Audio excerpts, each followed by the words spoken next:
রাজ্যে কর্মসংস্থানই মূল লক্ষ্য। 2026-এর বিধানসভা নির্বাচনের আগে শেষ পূর্ণাঙ্গ বাজেটে কর্মসংস্থানেই জোর দেওয়া হয়েছে। আরও কর্মসংস্থানের লক্ষ্যেই সচেতনভাবে বাজেটের ভিশন তৈরি হয়েছে বলে জানিয়েছেন মুখ্যমন্ত্রী মমতা বন্দ্যোপাধ্যায়। পাশাপাশি ফের আর্থিক বঞ্চনার ইস্যুতে কেন্দ্রের বিরুদ্ধে সরব হয়েছেন মুখ্যমন্ত্রী।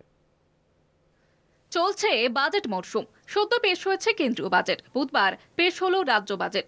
রাজ্যে আসন্ন বিধানসভা নির্বাচনের আগে শেষ পূর্ণাঙ্গ বাজেটে সচেতনভাবে জোর দেওয়া হয়েছে কর্মসংস্থানে। অনেক প্রতিবন্ধকতার মধ্যেও সাধ্যমতো রাজ্যের সব ইস্যুতে আলোকপাত করার চেষ্টা করেছে তৃণমূল সরকার।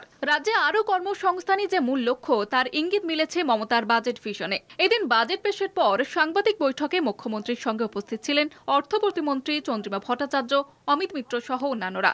এই বাজেট বলতে পারেন এটার একটা ভিশন আছে ফর ভবিষ্যৎ।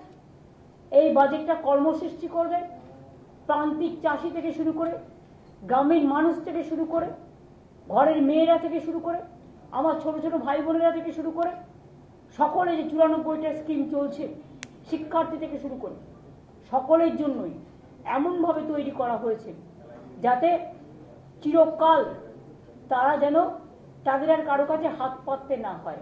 সবটাই একটা সেতু বন্ধন, উন্নতির সেতু বন্ধনে, উন্নতির কর্মবন্ধনে কর্মসৃষ্টি করার পরিকল্পনার মধ্যে এই বাজেটের প্রতিটা ওয়ার্ড নিহিত আছে।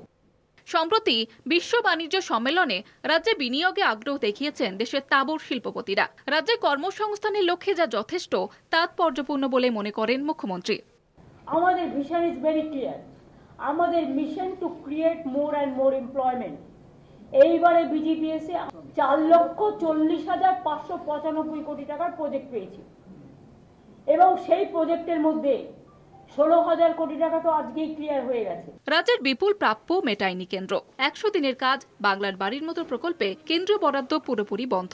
রাজ্যকে আর্থিকভাবে অবরুদ্ধ করায় ফের কেন্দ্রের বিরুদ্ধে সরব হয়েছেন মুখ্যমন্ত্রী মমতা বন্দ্যোপাধ্যায়।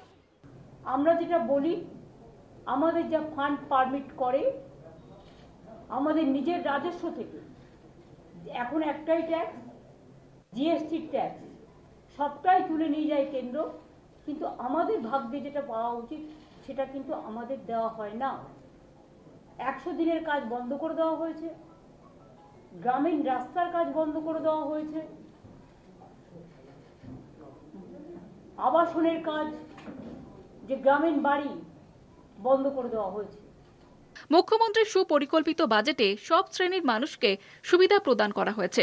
তৃণমূলের শাসনে রাজ্যে কর্মসংস্থান হয়নি। বিরোধীদের এই অভিযোগকে মাথায় রেখেই 26-এর নির্বাচনের আগে শেষ পূর্ণাঙ্গ বাজেটে মাস্টার স্ট্রোক মমতার। কলকাতা টিভি।